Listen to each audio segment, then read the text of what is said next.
volatile oils and resins are easier to make. They're far simpler molecules. And so they are more often made by plants in poor soils. Somebody said to me, I started an herb garden last year, and I grew sage and rosemary and thyme, and I watered them once a week, and I gave them plant fertilizer twice a month, and they didn't do so well. So this year, I'm going to water them twice a week and give them plant fertilizer every week. What did I say? So stop doing that. Yes. How come? Because they're very aromatic plants. They're aromatic plants. With That means they need oils. They need poor soil. poor soil. And the drier that soil is, the more volatile oils and resins those plants are going to make.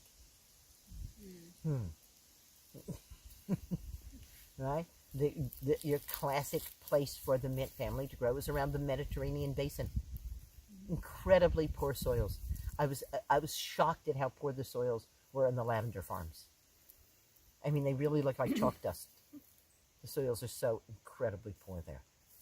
And yet that's going to make the most volatile oils in those hot, poor soils. Interestingly, also making it much easier to grow a mass amount of these oils that they then turn into essential oils. Exactly. Yeah. Yeah. So, again, we need the hawk's eye view. We're in Iowa, and a plant is growing in 6 inches of black soil. Is that rich soil or poor soil? Rich. You're in Iowa. You're in Iowa, hawk. You're not in Florida. The topsoil in Iowa is 3 feet deep. This plant is growing in poor soil. You're in Florida, and a plant is growing in black soil that's half an inch deep. Poor soil or rich soil?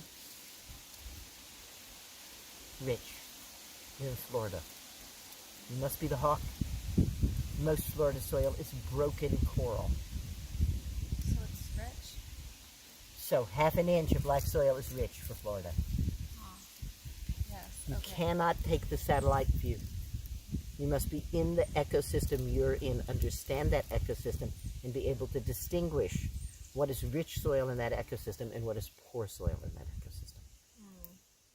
So your most medicinal plants in Florida are plants that grow in little hummocks where soil has accumulated. So with St. John's wort, Uh-huh. this is what really confuses me because so she likes sunny and sometimes I find her in dry places as a pavement in rocks. Uh-huh. Which- Are you ever going to find her growing in a swamp? Definitely not. Okay, hawk. Right, but then is that soil poor or rich because it has to generate all of the hypericin, which is an alkaloid, Uh-huh. so it has to be rich. Doesn't have It doesn't to have be. to be. Okay. No, it's the other way round. In rich soils, plants can make alkaloids. Okay. Not if it's making an alkaloid, that must be a rich soil, Right. right? Okay. Because we just established that tobacco can make alkaloids even though it's an annual. Right. But if it's not wild, it's going to need to be propped up with fertilizer in order to make those alkaloids. But the wild will find Okay. the soil rich enough. So where hypericum is growing out of a cliff, if you climb that cliff and look, it's growing in a little crack Yes. that soil has accumulated in, right? Yes. That's exactly where I find mine. Yeah. Yes. Yeah. So it may look like it's growing right out of the cliff, but if you get up and get that hawk's eye look in there, you say, hey, there's some soil in here. Right? But it